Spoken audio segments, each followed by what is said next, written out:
Olga, buenas tardes. Hemos anticipado un poco nuestra coincidencia clínica de los viernes en la mañana, porque yo mañana voy a asistir a la ceremonia de grados en la universidad y acordamos hacer esta hoy. Sí, la grabación se hace antes, pero el episodio sale exactamente el mismo día, el domingo. Sí, no hay ningún inconveniente. Mira, pues me complace verte de nuevo, saludarte, saber que estás bien. Y hay un tema que es importante en general y en especial para nosotros, que es el tema de la adolescencia. Tus hijos están pasando por la adolescencia. Sí. Los hijos míos pasaron hace muchos años y yo también he tenido experiencias de trabajo con adolescentes. Igual pasa contigo. Entonces, hablemos del asunto. Hablemos acerca de eso. A ver, primero, desde el lugar de terapeuta, ¿sí? Eh, hay una actitud, ¿será? ¿Cómo nombrarla? Que me llama la atención de parte de los padres cuando llegan al consultorio y es ahí te lo dejo porque yo no puedo con él. Ujú. Es esta sensación de que este hijo, esta hija se les salió de las manos, ¿ya? Y hay una especie, no siempre, pero sucede, sobre todo cuando hay adolescencias con algún tipo de problemática, que tienen esta sensación de no puedo más, lo entrego, ¿no? Y esa actitud de no puedo más, de rendición un poco ante la vivencia de estar viviendo, estar, no sé, con un joven, con un adolescente en casa, esa rendición marca la manera como se relacionan, ¿no? Marca distancia y, y se genera, lo que he visto en estos adolescentes es que se genera una sensación muy honda de soledad. Entonces, como quiero diferenciarme de mi familia, obviamente es un tema de identidad también, no voy a hacer todo lo que me digas solo porque tú lo digas, yo ya lo voy a discutir, lo voy a cuestionar, ¿sí? Lo voy a interrogar, pero no quiero quedarme solo. No he tenido el primer adolescente en consulta que diga me quiero quedar solo, a pesar de que diga odio a todo el mundo, lo que realmente quiere es una profunda conexión. Lo que pasa es que no sabe cómo hacerlo desde el lugar que ahora ocupa como adolescente. Entonces, ese es un primer elemento que quiero marcar, ¿no? Esta sensación de algunos padres, no es la mía, yo tengo, como dijiste, hijos adolescentes en este momento, 17 y 14, y la conexión ha sido para mí como la tarea diaria, ¿no? Eh, hay diferencias, hay conflictos naturales dentro de una convivencia, incluso no se explican solo por la adolescencia, pero sí lo que realmente hay es la necesidad de saber que tanto estos hijos adolescentes como yo necesitamos sentir que tenemos una conexión, ¿sí?, emocional, que no están solos. Y es lo que yo veo en contraste en consulta. Mamás o papás vencidos que se rinden ante la adolescencia y dicen, no puedo más, te lo entrego. Sí, te lo dejo acá en el consultorio a ver tú qué haces con él porque yo ya no pude con él. Eso me he encontrado yo en consulta como primer elemento, no lo único, pero sí es como algo de lo que pasa en consulta. No sé para ti cómo ha sido ese trabajo con adolescentes. De acuerdo, Olga. Es muy frecuente encontrar en muchos padres esa actitud. Yo ya no sé cómo manejar esto, yo ya no sé qué hacer. Ya en coincidencias anteriores habíamos hablado de cómo el hogar y los padres ocupan un lugar fundamental en la vida de los hijos pequeños. Y hablamos de socialización, de identificaciones y de un relevo que es pues relativamente reciente ir a la escuela, ir al colegio. No siempre en siglos pasados existían escuelas y colegios. Ahora el asunto es mucho más sofisticado. Hay salas cunas, hay guarderías, hay preescolar y luego viene pues la primaria y enseguida el bachillerato hasta llegar a la universidad. Entonces, ha sido mi experiencia como papá. He podido verificar también en consulta que no hay que tenerle temor ni a los adolescentes que vienen al consultorio, ni a los hijos adolescentes. Voy a decir algo que puede resultar eh, contrario a las creencias. Para mí, la adolescencia es más bien un proceso necesario, importantísimo, que debe producir entusiasmo y alegría en los padres. Eso parecerá muy raro por lo que tú acabas de expresar. ¿Qué es lo que quiero decir con eso? ¿Por qué me alegro? Porque están dejando de ser hijos pequeños y van a ingresar en la juventud temprana. Y para poder dar ese paso, no en vano la adolescencia, pues es uno de esos ritos o rituales de paso. Para poder dar ese paso, entre otros trabajos anímicos, hay que distanciarse de los padres. Y voy a poner un ejemplo muy simple que muestra eso. Cuando los hijos son pequeños, papá y mamá salen con los hijos. La salida puede ser muy sencilla, ir a un centro comercial o ir a una finca o lo que sea.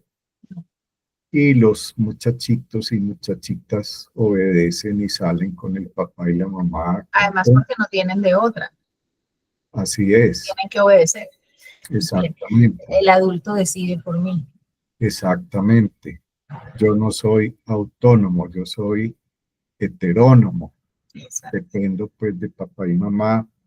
Y si estoy en el colegio, de los profesores que sustituyen los padres. Bueno, eso ya lo sabemos.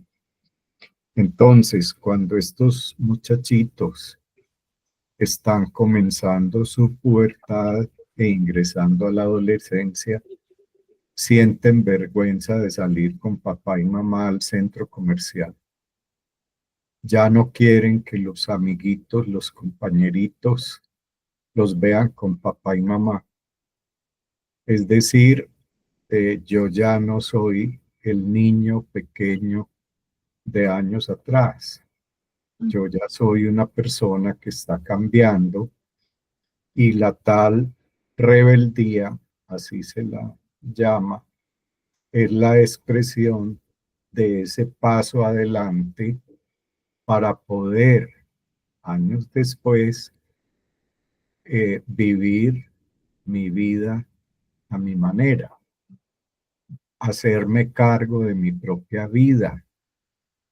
Yo me voy de la casa, yo me empeño en trabajar o me voy a otro país o lo que sea, pero de todas maneras voy a hacer mi vida. Y ahí hay opciones. Hago mi vida solo, voy a ser soltero o voy a buscar pareja, poner pues algo de esa libido, de ese deseo, de esa capacidad de amar en un objeto, a ver qué pasa, ¿cierto?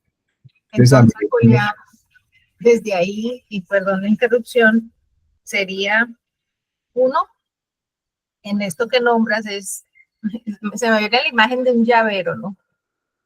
Yo te cargo agarradito de la mano para todos lados y va, ahí va el llaverito.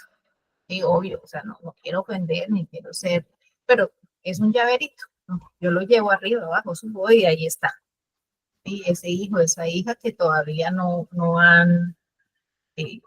desarrollan esta posibilidad de la autonomía, ¿no? Y de la toma de decisiones propias. Pero caigo en un cuestionamiento y es como una paradoja con lo que acabas de decir, porque cuando uno así literal, le llevan los adolescentes a terapia, yo pregunto primero, ¿él quiere venir sí o no? Porque también muchos en este momento quieren ir y lo piden ellos. Porque esta generación, digamos que comprende la necesidad de estos espacios terapéuticos y eso es una ventaja. A veces llegan autodiagnosticados con doctor Google y todo, pero bueno, ese es otro tema de conversación. Otras, y sobre todo antes, lo llevan, o sea, no, él no quiere, pero yo lo voy a traer así sea obligado a este lugar. Y lo curioso es en esta paradoja que tú marcabas, y es, no quiero que se rebeldice, quiero que siga siendo obediente, pero al mismo tiempo quiero que cuando crezca sea autónomo, se vaya a la casa y haga su vida y se case o haga otra cosa. Entonces no quiero ese paso. Quiero como que de pronto, mágicamente, nunca deje de ser un niño, ¿sí? Nunca viva la rebeldía, siempre sea juicioso, obediente, eh, de algún modo sumiso a la norma de la casa, pero también quiero que cuando adulto sea autónomo y sea capaz y sea decidido. Entonces es un contrasentido al final. No querer que el adolescente se rebeldice, pero también querer que el adulto viva su libertad y su autonomía. Sí, tú tienes razón en tu comentario. Hoy la tendencia entre nosotros y en Occidente, en lo que llamamos Occidente, es a que los hijos que son ya jóvenes pasan más tiempo en la casa de papá y mamá. Sí. Y hay una expresión, pues yo no sé si todavía la usan, eh, son, ¿cómo es que se dice? Esas esponjillas Bombril. Sí, Más, ¿sí o no? Dura más sí, que un Bombril. Don Bombril. Entonces ahí hay un asunto, un detalle que vale la pena tener en cuenta.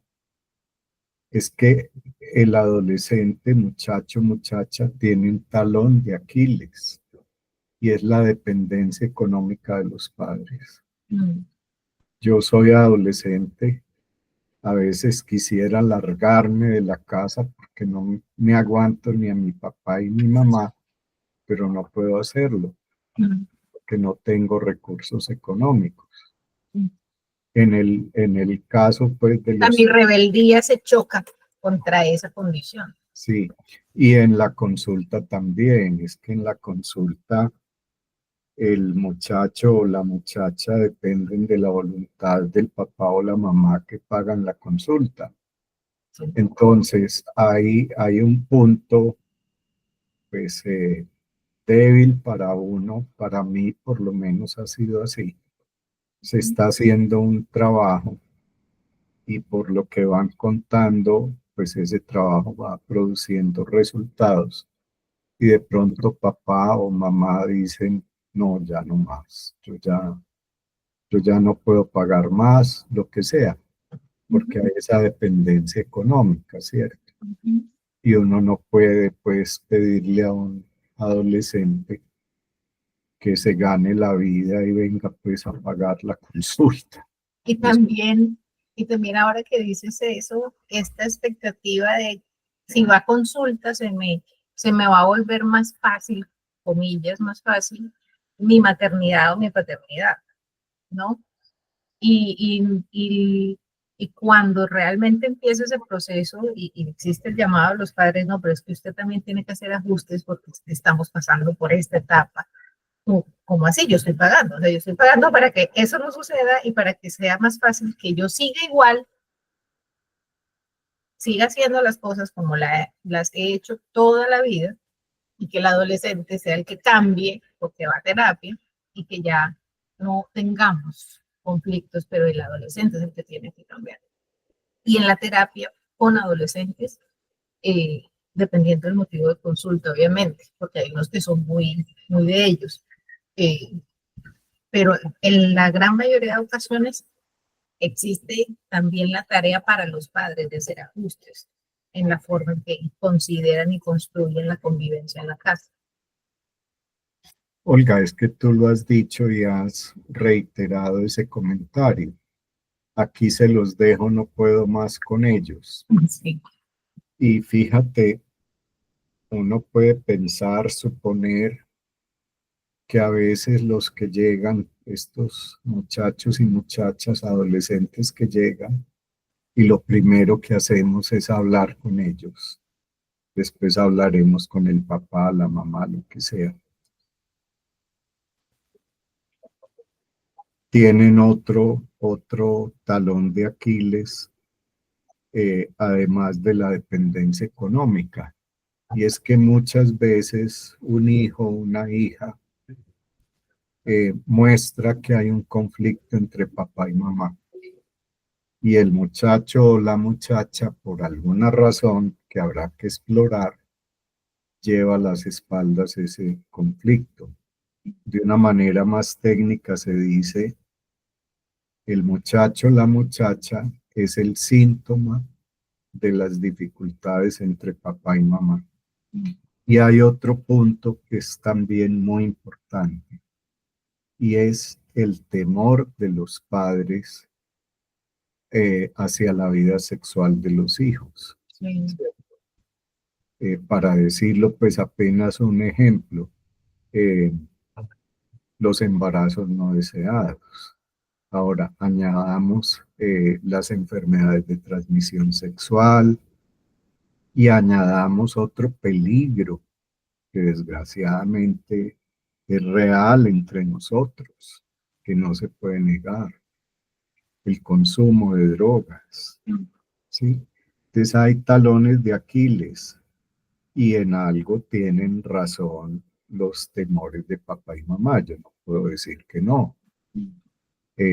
Pues para cuántos, es que a mí me sorprende a veces eh, escuchar una noticia o leer una noticia, unas niñitas de 9 años embarazadas ya.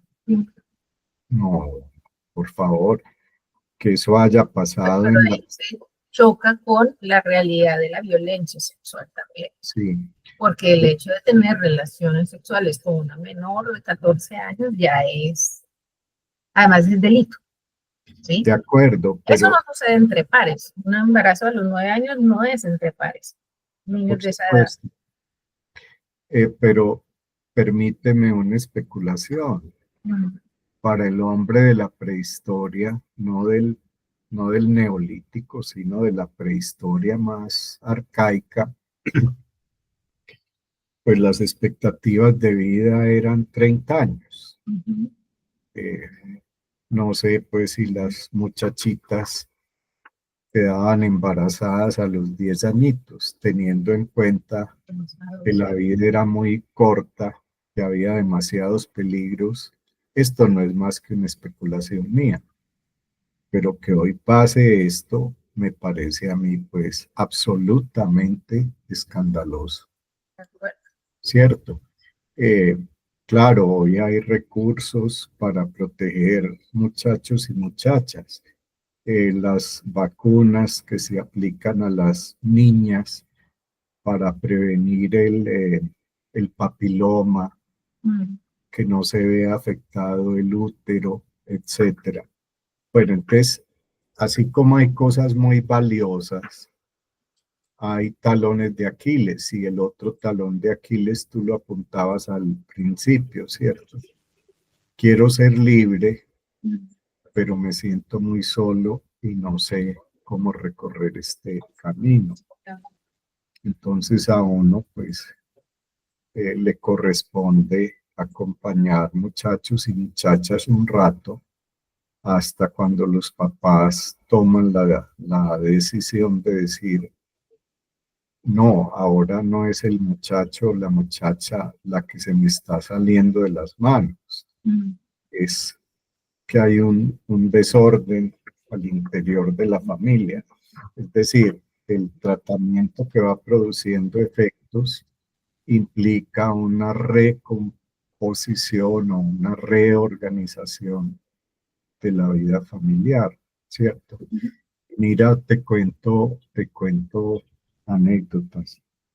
Yo recuerdo, eh,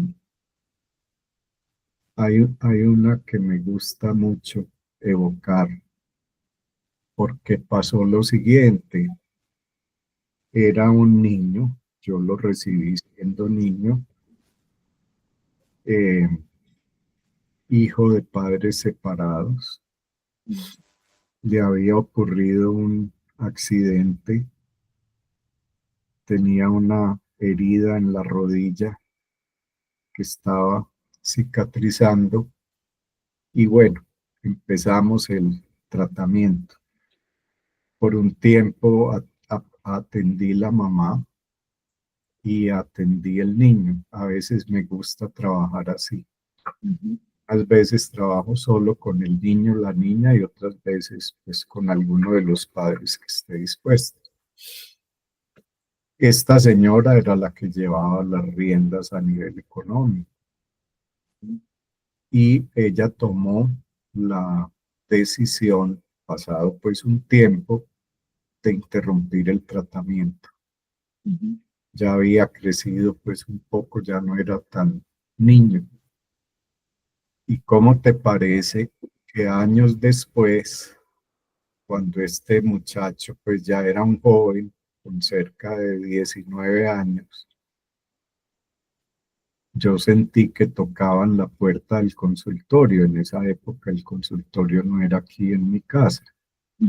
Y salí, abrí y oh sorpresa, encontrarme con un trozo de muchacho grande Joven, grandote. que me dijo, yo quiero que me reciba otra Otra vez. vez. Como quien dice, yo ahora puedo decidir por mí, tengo Soy cómo. autónomo. Y claro, trabajamos un tiempo. Y bueno, como todos los asuntos humanos, los tratamientos también terminan. Yo le perdí la pista a esta persona que ya era un estudiante universitario. Y muchos años después, cuando menos me lo esperaba, me lo encontré de nuevo. Ya era pues un hombre hecho y derecho, como se dice, que estaba viviendo fuera del país y tenía un trabajo muy bueno y había venido a pasar vacaciones de verano. Y me contó pues que estaba haciendo una cosa muy interesante. A mí me parece muy bonita esa historia. En cambio hay otra que me parece triste. Era una muchacha de colegio. En esa época el consultorio quedaba aquí en un hotel cerca, en la Guacatala. Habíamos alquilado un hotel, pues un apartamento en un hotel, aparte estudios, era como se dice, en un hotel. Y me trajeron una niña, era niña. Y ella poco a poco fue creciendo. Y un día pasó lo siguiente, según me contó ella después. En ese hotel vivía un sacerdote que era del colegio y se encontró con la muchachita saliendo del consultorio e intentó seducirla, diciéndole que yo quiero que me enseñes a besar, le decía el sacerdote a la muchachita. Y eso fue suficiente para que nunca más volviera a aparecer. Claro. Y al tiempo fue la mamá la que me buscó y me enteré de una historia trágica. Resulta que el papá se había enredado en asuntos de narcotráfico y estaba preso en los Estados Unidos. Y esta mamá a la niña y al niño les había hecho creer que el papá trabajaba muy duro en Estados Unidos para mantenerlos aquí Resulta que la pobre señora no sabía qué hacer porque ya la condena en Estados Unidos se iba a terminar y este señor debía regresar a la casa y no sabía ella cómo decir la verdad. Su papá no trabajaba, su papá estaba detenido por cosas de narcotráfico, etc. Entonces, pues en el mundo de los humanos pasan cosas que uno no se imagina. Sí, y también en el marco de lo que llega a consulta, cuando es con adolescentes, yo he tenido como esta sensación de que papá y mamá ambos no les dan al síntoma el valor que tiene. ¿Sí? Es como si considerara que es pura exageración, pura mentira, o sea, que es un exagerado, eh, tiene, no sé, tiene un ataques de ansiedad, llora todo el día, no quiere salir, ¿sí? Y sea como sea el síntoma que se esté presentando, no le creen, no le creen. Ahora, llegar a consulta en mi trabajo con adolescentes es de entrada establecer este lazo de confianza de yo te creo. Es como este primer elemento. Yo no he tenido, Julián, el primer adolescente, no me ha pasado y atiendo mucho, que no me quiera hablar. No me ha pasado, ¿sí? Que se siente y me mire con odio una hora y nos quedemos en silencio una hora y me rete una hora. No, no me ha pasado. Porque es un asunto del establecimiento de la confianza que sucede entre el terapeuta y el paciente, en este caso un adolescente. ¿Sí? Es decir, el mensaje inicial que yo siempre construyo con ellos es, yo te creo, vamos a hablar. ¿Sí? No entendemos por qué pasa, de dónde viene, que yo lo sé. No, pero yo te creo que lo que te está pasando es real. ¿Sí? Que lo que estás sintiendo es real, tiene valor. Claro, como estamos justo en esta etapa de identidad y de diferenciación, cuando yo siento que lo que me pasa tiene un valor para el otro por sí mismo, eso genera un lazo de confianza muy fuerte que permite que el trabajo terapéutico avance. Yo creo que el tema da para mucho, yo creo que para una próxima coincidencia, Julián, también podríamos continuar esta conversación, no sé tú cómo deseas cerrar. Olga, sí, es un tema muy importante, muy de actualidad y hay mucha literatura. Por un lado, pues literatura científica y por el otro lado, novelas, cuentos que tienen que ver con este asunto. Yo sí digo que no he tenido mucha experiencia ni con los niños ni con los adolescentes, pero sí con personas jóvenes, jóvenes que están en la universidad. Me parece bien, yo estoy de acuerdo contigo. La próxima vez continuamos con este tema que bien vale la pena explorar. Y me gustaría Quise, proponerte verlo desde ese doble lugar. Tú ya pasaste por la adolescencia de tus hijos hace rato, yo estoy pasando. Y también cómo eso se teje, ¿no? Porque yo atiendo adolescentes, pero también soy madre de adolescentes. Entonces claro, esos lugares se terminan tejiendo. así es. Olga, como siempre, pues muy agradable esta coincidencia clínica. Creo que es la novena ya de la serie. Sí. Te deseo una feliz tarde y la semana entrante volvemos a encontrarnos. Igual, Julián, un abrazo para ti.